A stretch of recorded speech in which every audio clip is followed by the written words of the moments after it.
Good day, everyone. I am Kit Elogiuman, BSMA1A. Welcome to the Mathematics in the Modern World. So, this is the final exam. So, in this video activity, we will task to explain the different terms, which are symmetry, fractal, tessellation, spiral, probability, geometric design, correlation, rhombus versus square, parallelogram versus quadrilateral, and the last one is the trapezoid versus triangle.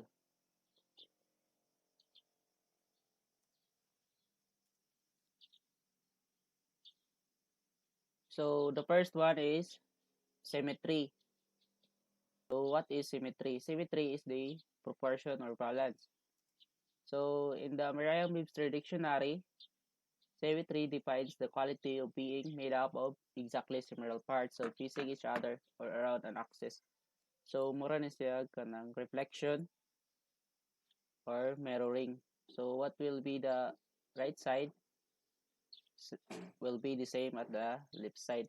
So in the mathematics, symmetry means allowing an object to be divided into two equal parts such that one part coincides with the other. So as I said earlier, when we half the object, it will be the same or reflect from the left side to the right side. So same as the form from the right to side. So here are the examples. So there are types of symmetry, the bilateral, spherical, rotational, the six-fold symmetry.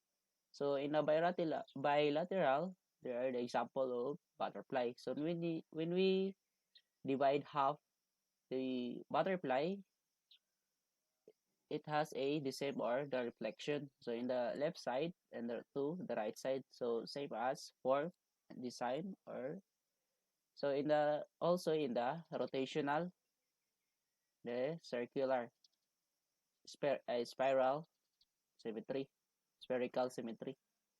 So in the six-fold symmetry, we divide in the six parts. They have the same side also, or it reflects to one another. Pick fractal. So fractal is a never-ending pattern. It is a geometric pattern that repeats at every level of magnification. So it is extremely irregular curves or shapes from smaller to larger.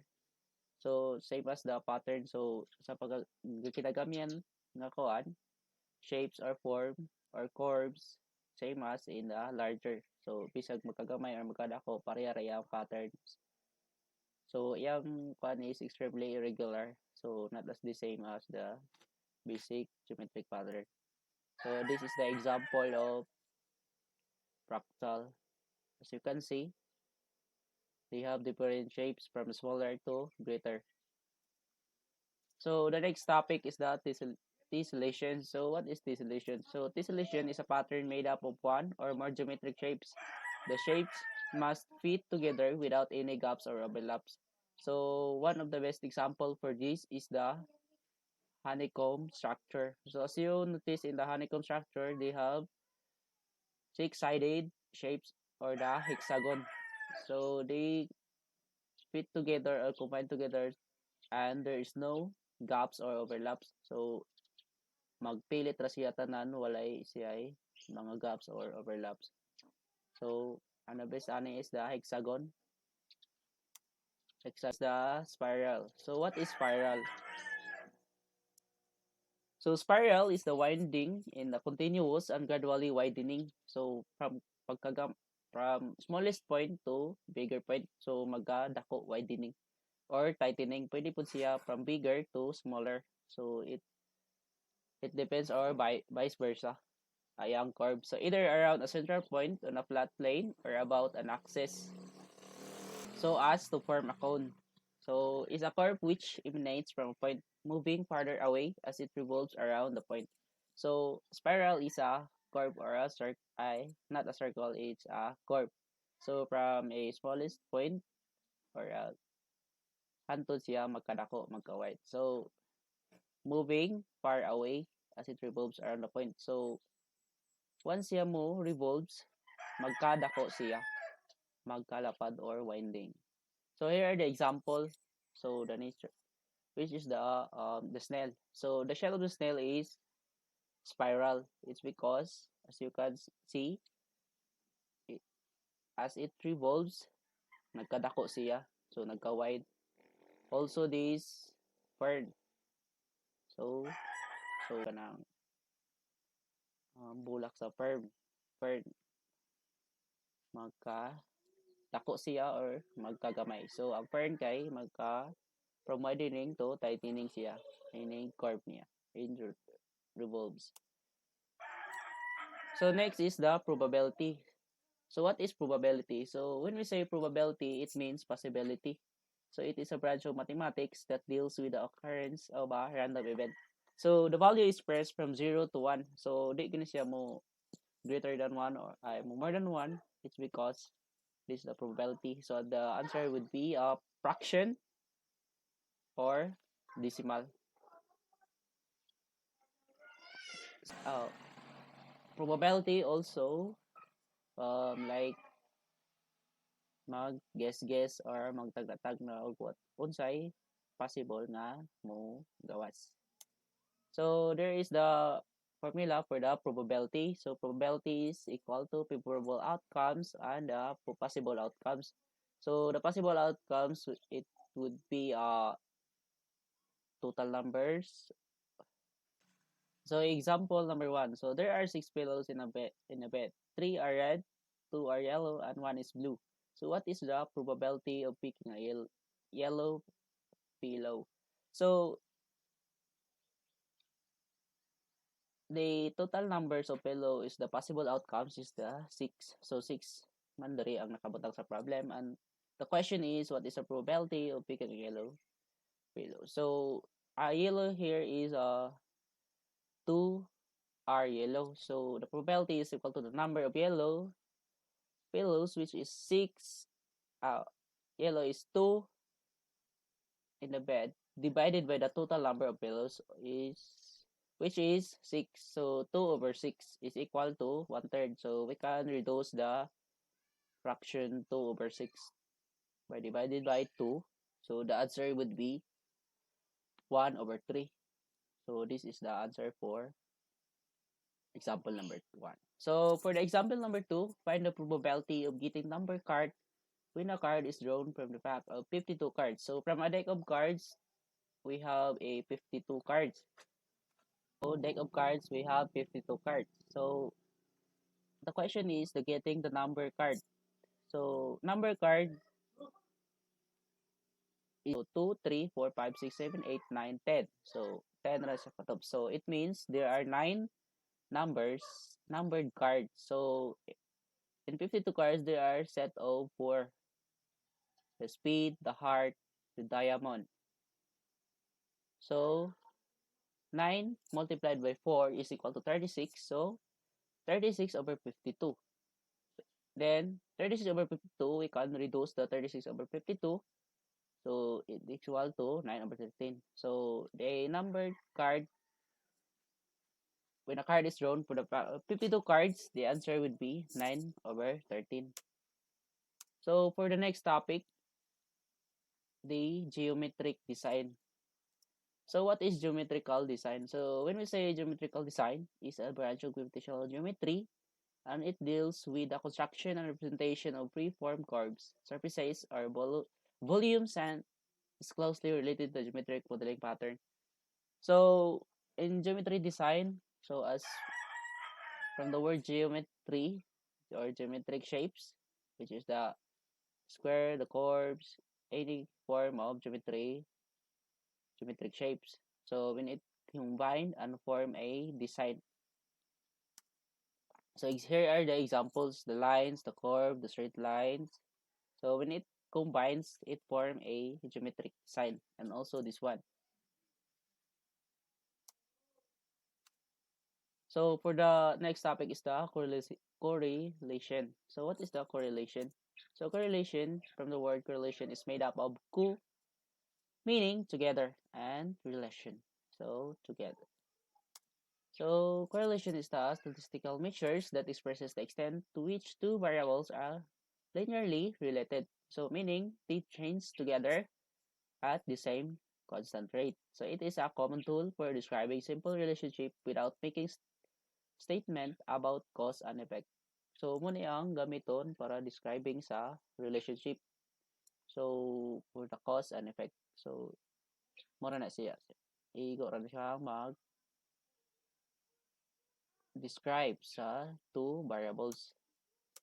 So when two sets of data are strongly linked together, we say they have a high correlation. So when the correlation is positive, um, the values or the variables are increasing together. So when they both increasing, we can say it is positive because they are rising together. And next is the negative correlation. When one value will decrease, the other increases.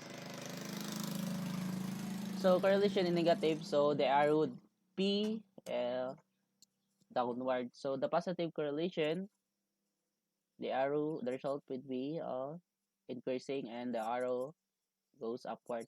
Then when the no correlation, the result was zero, and the line would be horizontal. And when the negative, it decreases the values, and the arrow would be goes down.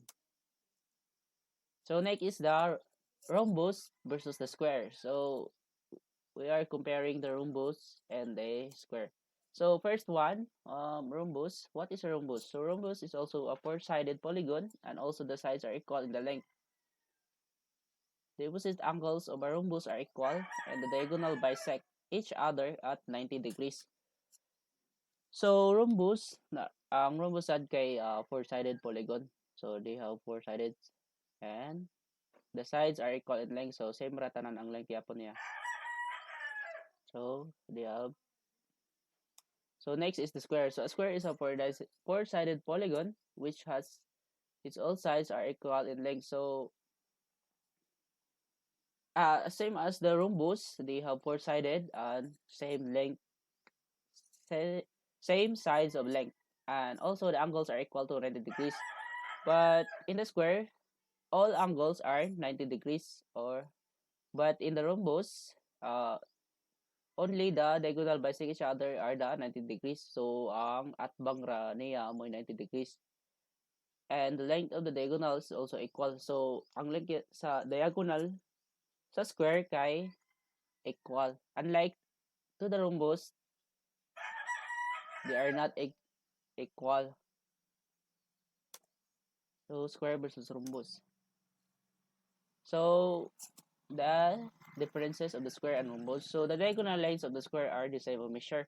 Diagonal lines of the rhombus are of different measure. So lain-lain sila kay it's because rhombus kay murag diamond siya og form, and they have different length. So all the interior angles of square measures 90 degrees. So tanang angles or angles of square or the corner measures 90 degrees. In a rhombus, the opposite angles of the same measure. So kung by opposite ang rhombus, kung iyang opposite mo ray same og angles. So what is the similarities or so a square is a quadrilateral. Also the rhombus. When we say quadrilateral, it has a four sides from the word quad. So four. So all sides of square are equal in length. So similar to the square, all the sides of rhombus are also equal length. So same ra na sila length pisag ang rhombus lain siya form, mura siya diamond. Ang square is square grid, pero same ra na sila length kung ato yung measure. So opposite sides are parallel to each other. So ang opposite side parallel gyapon na sila, and also to the rhombus. So opposite sides of rhombus are also parallel to each other. So diagonals are perpendicular to each other. So perpendicular siya yung diagonals. So meaning perpendicular na siya angle ma-form na angle. So similar to that of square, the diagonal rhombus are also perpendicular to each other. So same ra gyapon na sila. O perpendicular yapon. So mura na siya for the rhombus and the square. So we'll move on to the next topic, which is the parallelogram and the quadrilateral. So we were defining these two and explaining and find out which is the differences and the similarities. So a parallelogram is a two-dimensional geometrical structure that is made up of four sides, of which the sides that are opposites are also parallel of the same length. So in a parallelogram, they have also four sides, and the opposite sides are also parallel and same length. So pare-pareha gyapon ni sila. And what is quadrilateral? Is a two-dimensional geometrical structure that always has four sides and four corners. Quadrilateral is also frequently called the polygon that has four sides. So parallelogram and quadrilateral are same ra ni sila pero nalanjoy differences.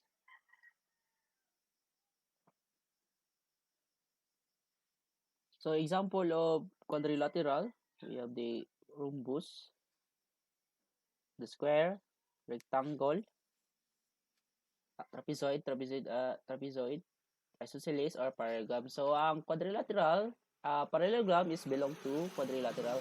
So the types of parallelogram is the rhombus, the square, and the rectangle.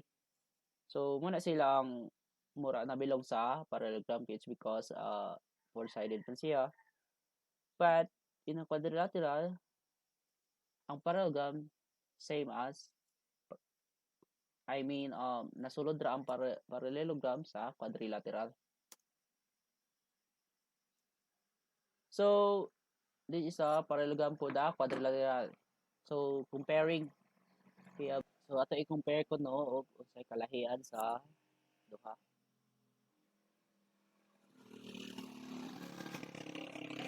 So the characteristics. So definition. So two-dimensional geometric structure is always so man siya four sides na say opposite or parallel and the same length. Sa quadrilateral, same ra gyapon siya two-dimensional geometric structure which is always has four sides and four corners. So they have also the same structure. So in a parallel sides always present.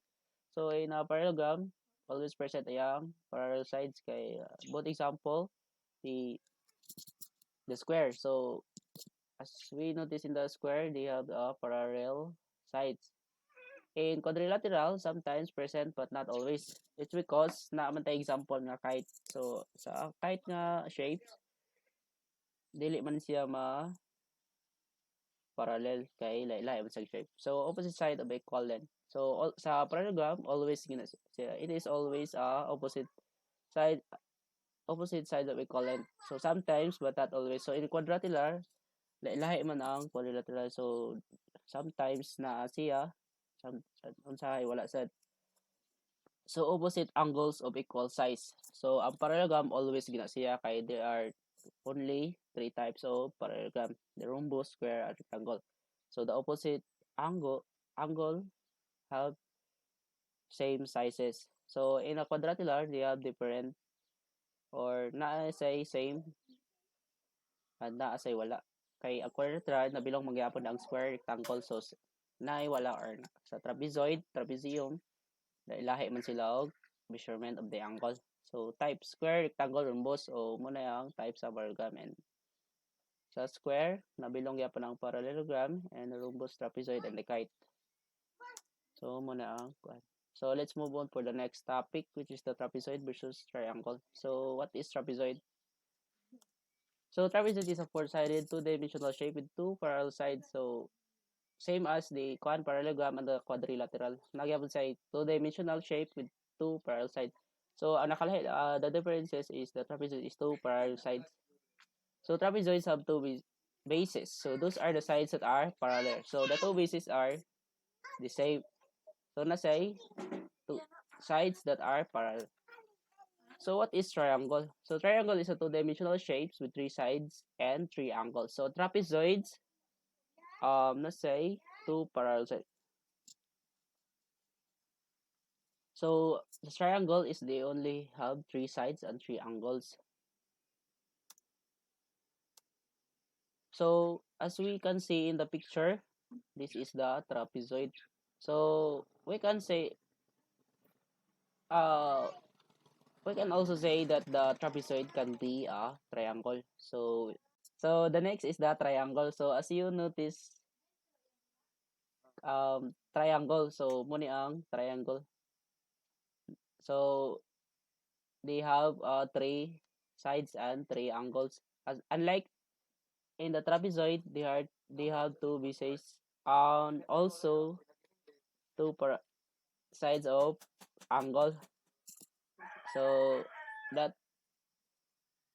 mura na siya ang kalahian sa trapezoidal. So for the summary, so this is all the topic.